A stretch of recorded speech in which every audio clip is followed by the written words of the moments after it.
13 नवंबर 1974 Amityville New York की एक ठंडी और खामोश रात। 112 ओशन एवेन्यू नाम का एक सुंदर बंगलो बाहर से बिल्कुल नॉर्मल दिखता था, लेकिन उस घर के अंदर कुछ ऐसा होने वाला था जो अमेरिका की हिस्ट्री का सबसे डरावना ट्रू क्राइम केस बन गया। 23 साल का रोनाल्ड डिफियो जूनियर अपने परिवार के साथ इसी घर में रहता था। उस रात लगभग 3 बजे उसने एक राइफल उठाई और चुपके से अपने मां बाप के रूम में गया। एक के बाद एक गोली चलने लगी। पहले उसके पेरेंट्स, फिर उसके 4 छोटे भाई बहन, सबको उनकी नींद में ही मार दिया गया। सबसे शॉकिंग बात, किसी पड़ोसी ने चीखने की आवाज नहीं सुनी, ना ही किसी ने भागने की। सुबह रोनाल्ड एक बार में घुसकर चिल्लाया, रोनाल्ड, हेल्प! मेरे पेरेंट्स को किसी ने मार दिया। पुलिस तुरंत घर पहुंची और जो उन्होंने देखा उसने सबको हिला दिया।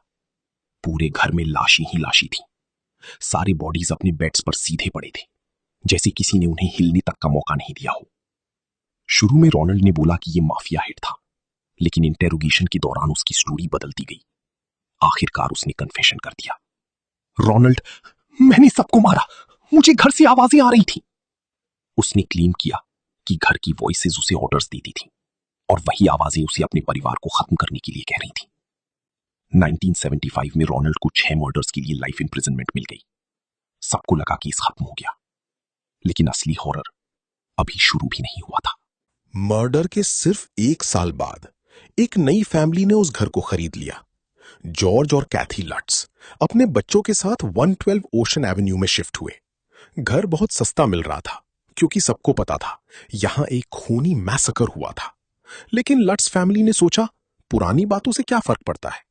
पर पहली रात से ही अजीब चीजें शुरू हो गईं। जॉर्ज रोज रात एग्जैक्टली 3:15 AM पर उठ जाता, वही वक्त जब मर्डर्स हुए थे। कैथी को घर में अजीब बदबू महसूस होती, कभी सड़ने की स्मेल, कभी अननोन फाउल ओडर। एक दिन उन्होंने देखा दीवारों से हरा चिपचिपा स्लाइम निकल रहा है। बच्चे बोलते थे कि उन्हें घर में इमेजिनरी फ्रेंड्स दिखते हैं।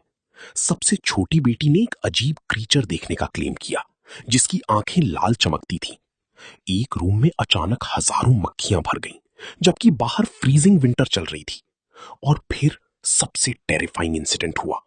जॉर्ज ने क्लेम किया कि कैथी का बॉडी हवा में उठ गया था, जैसे कोई इनविजिबल फोर्स उसे लेविटेट कर रही हो।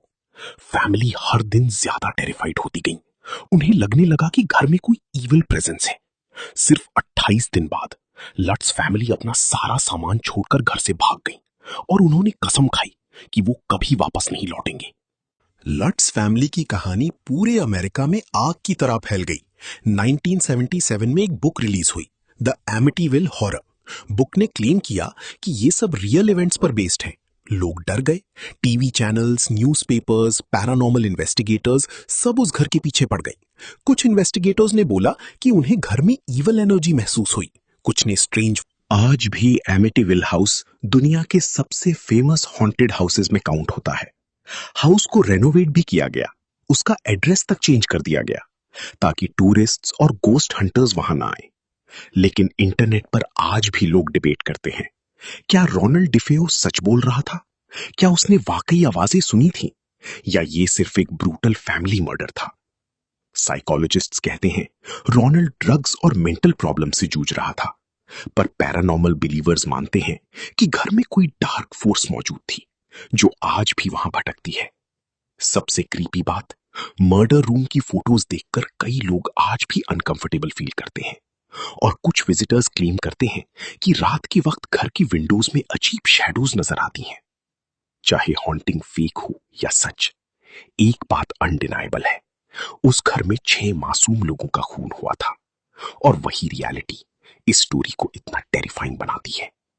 Slow whisper, some houses never forget what happened inside them.